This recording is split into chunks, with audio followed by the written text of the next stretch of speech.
sense. I need to move on to other questions, though. I think it's been a long. We're going to run out of Just time. a very, very final question. I appreciate your questions. Hello. Yeah. Oh, sorry. Yeah. It seems to me that human beings are integrally sort of hierarchical, and I feel that certain human beings will have this great need to control, and I think that's the way that I see things have gone on this planet at the moment. That there is a control by, albeit a handful of people. And I'm not sure that they're going to give up that control very easily, to be honest. Well, there's always going to be a group of people in the transition that are definitely going to have their inclinations for dominance and control. You have to ask yourself where that comes from. Why do you want to control something? Why? What is the urge for that? The issue is, I think, ultimately, once you have the majority of the population functioning in a way that helps others, most people I meet are not type A controlling, greedy lunatics. There's a threshold there, because we all have this self-interest-driven element in order for us to continue the gaming strategy to survive in the system. But most people are not like that. So the extreme ones will have nothing to thrive off of if there isn't a system that allows them to do so. So the monetary system is the biggest stratification-creating thing you can come up with. It's preserving scarcity that doesn't exist. Even in the sense that we didn't have the technology to produce an abundance and abstraction, all you have to do is reference the hunter-gatherer societies to see that there's a minimalism that could be achieved, where even if people just had sustenance, they could still live a more affluent lifestyle in the sense of personal health than we do today. And I think that's fascinating. So to answer your question, I think those people will be embarrassed enough to eventually move out of that type of domineering mentality, and they won't have the avenue to do so. A lot of people say to me, well, what if the Venus Project is created and the resource-based economies are set up? What if somebody just gets a hold of everything and they control everything? Well, first of all, they couldn't do it. It would be impossible based on the system that would be created. You'd have a technological cybernetic system. This is what isn't in the present presentation. It's a cybernetic system that's using, very simply, the notion of understanding everything that we have, understanding peak efficiency of technology, the information that we understand in order to move forward with our technical abilities. Peak of everything, we automatically see what's going scarce. We can counter that with substitutes. We're oscillating everything to different resources that are equivalent for production. You can see this happening very easily. It's sort of like on your printer, you have those little ink things that come up on your computer. It tells you how much ink is in the thing. That's the basic idea of monitoring the system. Then when it comes to the technological awarenesses, that goes into an AI system, which could easily be created. We have similar systems already made. Point being is that once the system's set up, the infrastructure isn't contingent upon one little button being pushed. It would be a holographic system with servers all over the world that have this type of software. And if someone can't just hack into it.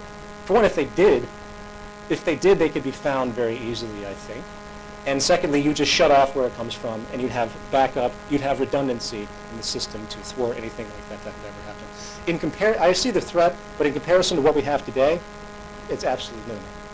So the dominant mentalities won't have a place to persevere their dominance. So I hope that makes sense. I don't know. Over here. Sorry? I've got the squeaky one. Two questions very quickly. First one, I know you're very keen to avoid the idea of duality, and you don't like the use of the semantically us and them, but isn't it a fact that them are going to stop us from ever doing something like the Venus Project? And even Jack Fresco pays lip service to the idea that he suspects the first one will probably fall foul of some terrorist act or other. No, the them are there on a temporal basis. Then my example of the man with the gun, he is the they. The guy with the gun, that's the they. But he's a product of something.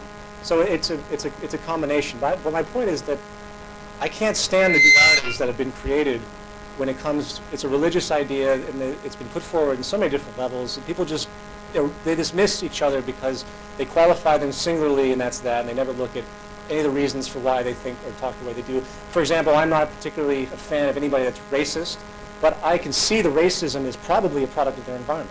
You tend to find most racists are born in racist families. So they're a victim of culture. We're all victims of culture in some way. Granted, but the elite aren't going to stop being victims of culture. They've got a vested interest in maintaining that status quo, and therefore preventing you and us which is why the Zeitgeist movement is what it is. Obviously I wouldn't be here if everything was just, we could just do this fluidly. Of course, I acknowledge the barriers, especially coming from the elite. The elite, of course, it's a tendency is what is really there. It's people with a tendency. It's not the people themselves. That's why I keep reiterating over and over again. It's not the people. You can take all the elite in the world and lock them up, and overnight in this system you'll have a fresh new elite taking control of everything that they just did. Sure. So, second question, slightly tangential and not meant to be offensive at all, but sure. I'm very curious as to know why you would expose yourself to a right-wing prick like Alex Jones.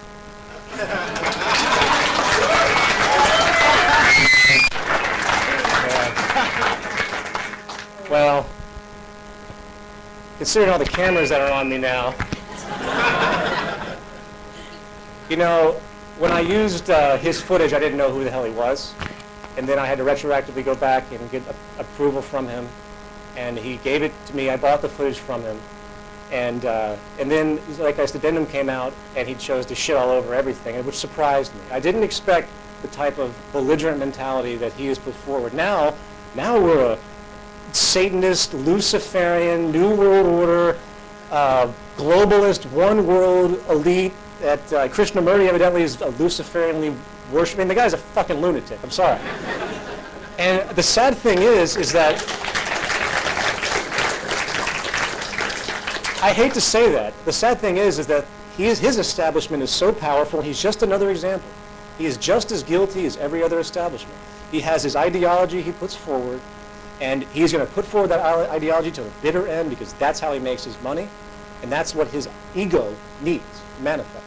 So I feel bad for him, and I hope, sadly, people unfortunately are starting to believe some of the things that he said, and I get emails about this, and there's videos all over YouTube with pentagrams over Jacques Fresco. It's nuts. But this is just what we have to deal with. I mean, if you think about it clearly, what Alex represents in a lot of ways is a religious, superstitious kind of primitive mentality where everything new must be bad.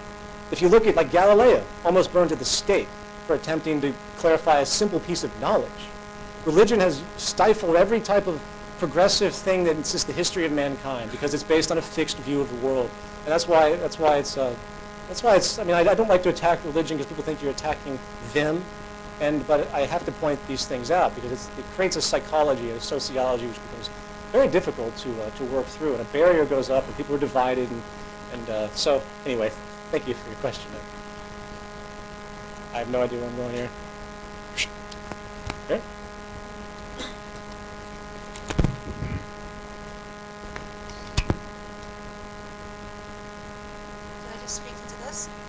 Is that on? Oh, is this one? Hello? Oh, Hello.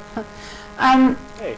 Yeah, I'd like to actually make a kind of proposition, but before that, I'd just like to say that I've had quite a lot of contact with Native people in the States and in other parts of the Americas, and I see how much of what you're saying and many of us are trying to move towards they had in place, when Europeans went to live in the Americas, and they tried to tell us, I think.